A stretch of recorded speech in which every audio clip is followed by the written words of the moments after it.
A poor miller had 3 sons. When he died, all that he left behind was a mill, a donkey, and a cat.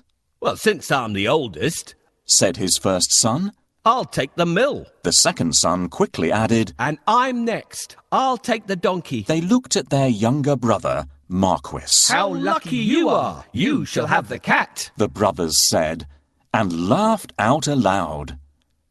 The poor fellow shook his head as his brothers left. It was not fair at all. "My brothers can make a fine living with the mill and the donkey, but what about me? I'm stuck with Puss," said Marquis, wringing his hands in despair. Puss had been listening. He stretched and yawned loudly.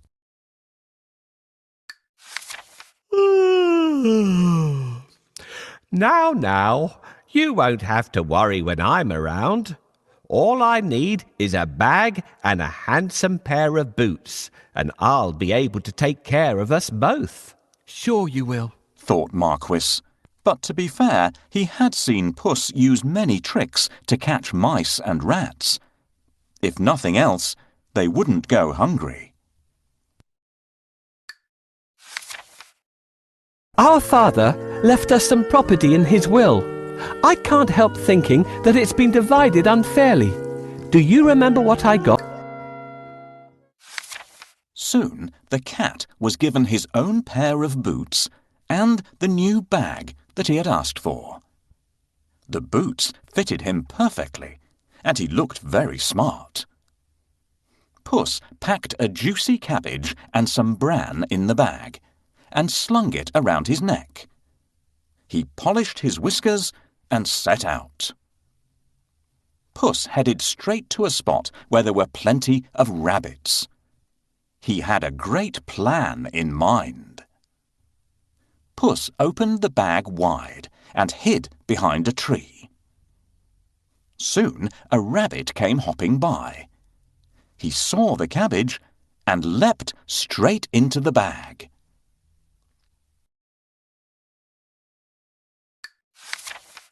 Whoosh! As quick as the wind, Puss grabbed the bag and tied it closed with a piece of string. With the rabbit in his bag, Puss walked straight over to the king's palace. He bowed low and presented him with the rabbit. "Your Majesty," said Puss in Boots in a royal voice, "this humble gift comes from my master, Lord Marquis of Carabas." This was a fancy name that Puss had chosen for his master. "What a thoughtful gift," said the king, who loved roasted rabbit. The next time, Puss managed to catch a brace of partridges and took them once again to the king. "This is wonderful. Tell your master I'm very pleased," said the king, who loved partridge stew even more. This went on for 2 months. Puss was becoming an expert at catching game, and the king was getting plumper. "First, I need a bait for the rabbit. What do you think rabbits love to eat?" Puss knew a lot of things. He was such a clever cat. For instance, he knew just when and where the king would be out riding in his carriage with his daughter. "I think that the Marquis and I should go out for a walk today," thought Puss one sunny Saturday. Puss took Marquis down to the riverside and spoke to his master. "Today could be your lucky day. If things go to plan, you'll make a fortune," said Puss. Clip, clop, cling, clang. Puss heard the sound of a carriage approaching. They both looked into the distance. It was the king's carriage. "What should I do?" Marquis asked, ready to obey. He had grown happier with the food Puss brought in every day. "Go and bathe in the river. I'll take care of everything else," said Puss. "Is that all?" cried Marquis. He pulled off his clothes and jumped into the river at once. Splash! Quickly, Puss hid his master's clothes behind a rock. Help! My master is drowning! Somebody save him! Puss wailed. He was trembling from head to foot. The king recognized Puss at once. He remembered all the lovely meals he had enjoyed thanks to the cat. The king jumped out of his carriage. Go and save him, quickly! The king said to his servants. Puss said to the king, Your Majesty, some nasty thieves have stolen my master's clothes. Is that so? Don't worry. I'll find a suit for him, said the king. He ordered one of his servants to fetch some fine clothes. Soon Marquis was pulled out of the water, and the king's servant handed over a handsome suit for him to wear. As soon as Marquis put on those clothes, he looked just like a prince. He stood tall and handsome, and smiled shyly at the princess. Surprise, surprise! The princess fell head over heels in love with Marquis.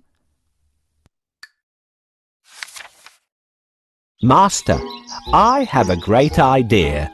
All you need to do is go and bathe in the river. I will take care of the rest. Well, all right. That's easy. While he's bathing, I need to hide his clothes. Can you think of a good place to hide them? Puss grinned. Things were going just as he had planned. But he had more work to do. If you will excuse me, I'll go and make suitable arrangements to receive our king at the castle, Puss said. Marquis was puzzled because he didn't live in a castle. But he kept quiet. Puss ran ahead and met some men mowing the fields. My good fellows, stop your work and listen. The king is coming this way, and you are all in grave trouble. The only way to save yourselves is to say that these fields belong to the Lord Marquis of Carabas, Puss announced. The mowers looked at Puss in surprise. They were scared. This Lord Marquis must be very powerful, they thought. They agreed to do exactly what the cat said, to save themselves. Puss went ahead and saw some men and women reaping grain in a field. My good fellows, you can reap later, but listen to me now. The king is coming this way, and he'll make mincemeat of you unless you say that these fields belong to the Lord Marquis of Carabas, Puss announced. The reapers were very puzzled, but they definitely did not want to become mincemeat. They promised to tell the king that the fields belonged to nobody but Lord Marquis of Carabas.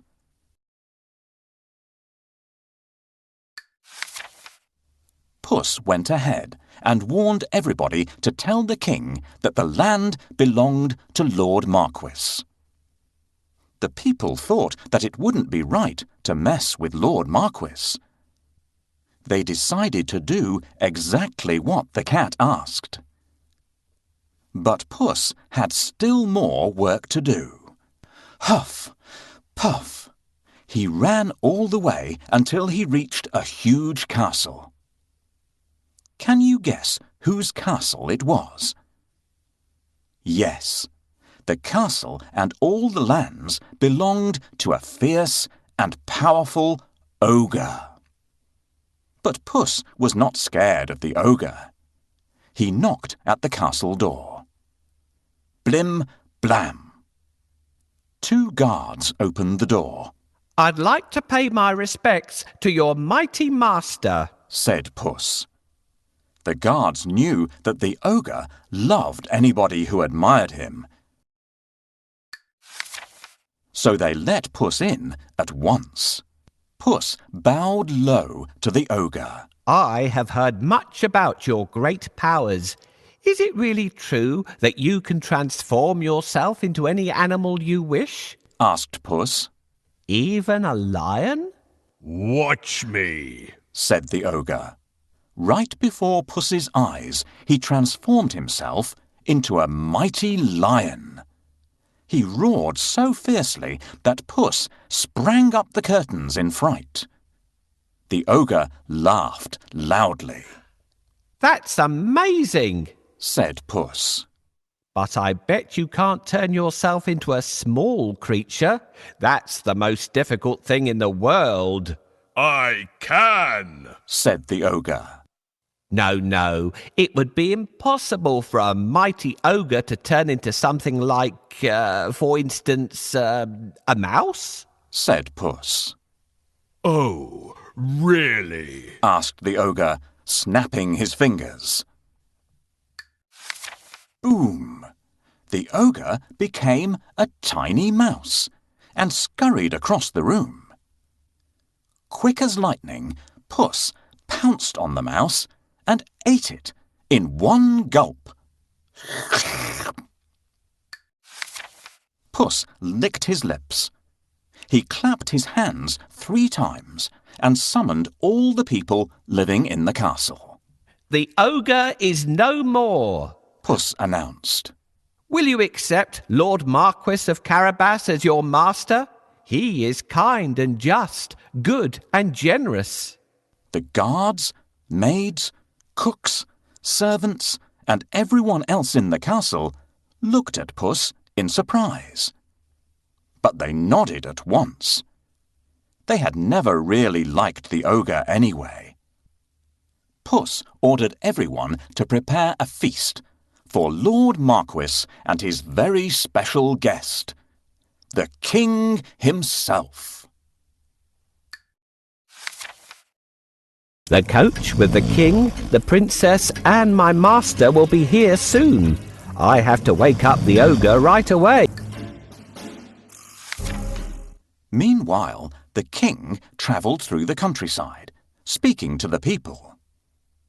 He was very surprised to learn that almost all the land around him belonged to the young man by his side. When the king's coach finally reached the castle, Puss ran out to welcome them. Welcome to our humble abode, Puss said to the king. The king gulped. The castle was bigger and even more stunning than his own. Puss led them straight to the huge dining hall. The table groaned with the weight of roast chicken, rabbit stew, mince pies, smoked duck, and hundreds of other dishes. The king was in 7th heaven. After eating the great feast and sipping the finest wine he had ever tasted, the king said, My dear Lord Marquis, I'd be delighted if you would marry my only daughter.